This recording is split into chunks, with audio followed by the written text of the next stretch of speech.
Bonjour à tous, ici Zoé Berlouki, je suis enseignant et responsable pédagogique à l'école Studio M Casablanca.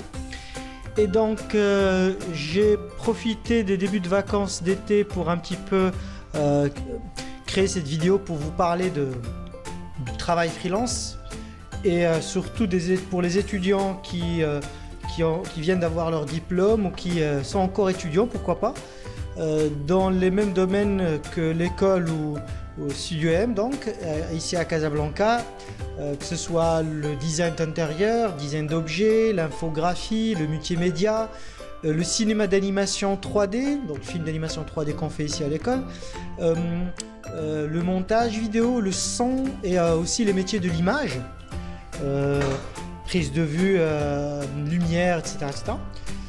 Et aussi d'autres métiers qui sont un petit peu annexes, soit l'écriture de scénario, prise de photographie, etc., etc.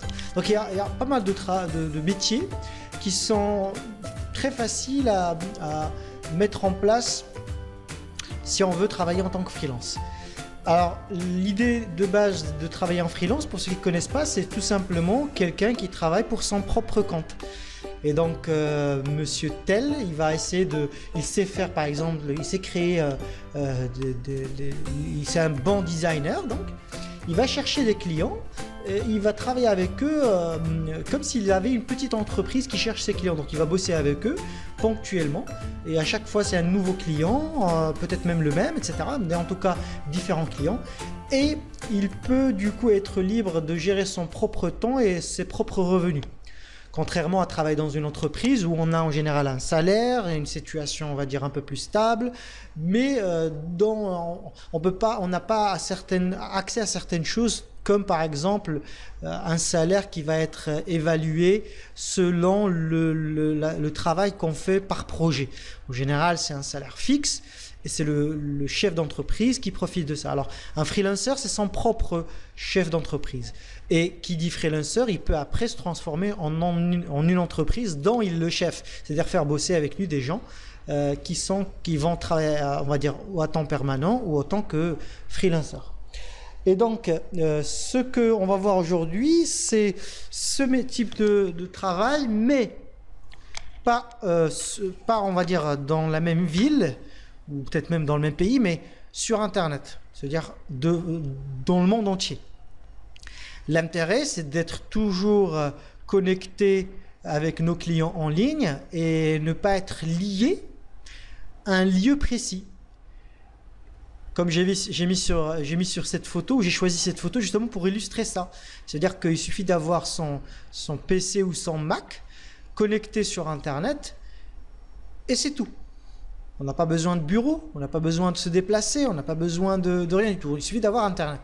Et donc, grâce à ce qu'on va voir aujourd'hui, on va voir un petit peu comment on peut travailler de n'importe où, partir en vacances si on veut, rester sur place si on le souhaite. Et pourtant, on est toujours capable de produire et de gagner sa vie, gagner de l'argent grâce à notre passion. Et bien sûr, chacun a sa passion. Alors, ce que je voulais je voulais mettre en avant, c'est le fait que il faut être quand même un petit peu à l'aise avec Internet, ce que je pense est le cas pour tous. Et il faut être aussi professionnel et ne pas avoir peur de trouver un nouveau client. Et bien sûr, ça, que ce soit sur Internet ou même sur place, il faut toujours être prendre toujours l'initiative d'aller voir, de demander, d'aller chercher son client, de faire la proposition, de ne pas être surpassé par ses peurs. Comme un certain Grant Cardone, je vous encourage à chercher sur Internet. Grant Cardone, c'est quelqu'un qui fait pas mal de vidéos pour conseiller les chefs d'entreprise. Et justement, il dit que la première des choses à apprendre, c'est de savoir se vendre. Et savoir se vendre, la seule chose qui nous bloque, c'est d'avoir peur de décevoir, avoir peur de ne pas être à la hauteur.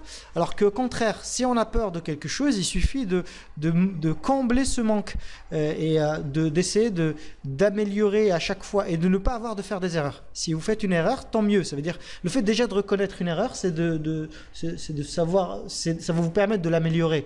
Et tant mieux. On ne peut pas faire des erreurs si on reste chez soi. Il faut aller de l'avant, demander. Et donc, si on va sur Internet et on cherche, on tourne sur des clients, vous avez remarqué que c'est beaucoup plus simple que ce qu'on le pense et que les gens sont beaucoup plus compréhensibles. Ils peuvent être exigeants, mais ce qui est normal parce qu'il ne faut pas blâmer quelqu'un s'il demande de refaire un travail ou s'il trouve que ce qu'on fait n'est pas exactement ce qu'on aime. On va pas croire que c'est pas à la hauteur. Je ne vais pas utiliser ce terme parce que c'est pas question d'auteur, mais de hauteur, je veux dire, mais c'est plus question de goût, parce que les goûts ne se discutent pas, chacun son expérience. Mais il faut toujours être capable et être ouvert à l'apprentissage et d'apprendre par ses erreurs et par les critiques. D'accord? Le client est roi, mais on peut toujours apprendre grâce à ce client-là.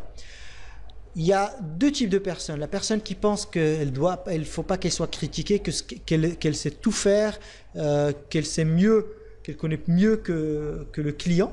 Alors ça, c'est les gens qui, en général, ou bien ils ont déjà prouvé sur une échelle beaucoup plus large leurs compétences, donc ils ont beaucoup de clients qui reconnaissent leur niveau. Ok.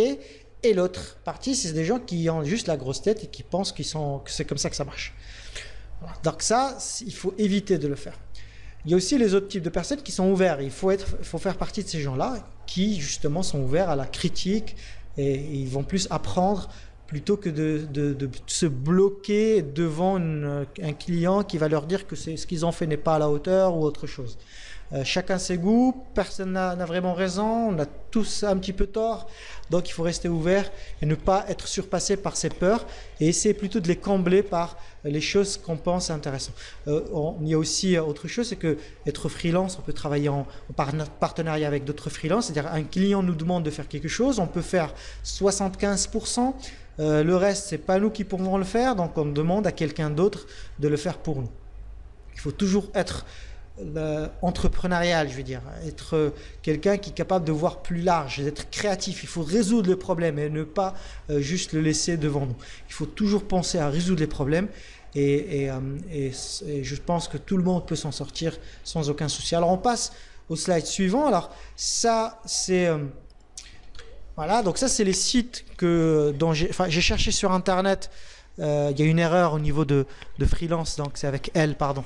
Mais en tout cas, donc j'ai cherché sur internet les best freelance websites, et là j'ai trouvé déjà pas mal de sites qui existent. Donc on a TopTal, Upwork, 99 Designs, FlexJobs, Guru, etc., etc. Et moi j'ai utilisé quelques-uns. J'ai utilisé par exemple Upwork, Fiverr et Freelancer.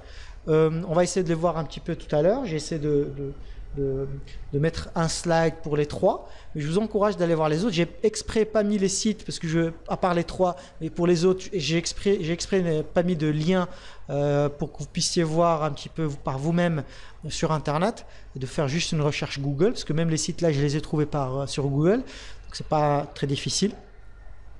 Alors, et chacun a son système. Le but, c'est de trouver un travail, de bosser, d'être payé et de recevoir son argent après. C'est aussi simple que ça. Et la majorité des sites prennent des commissions.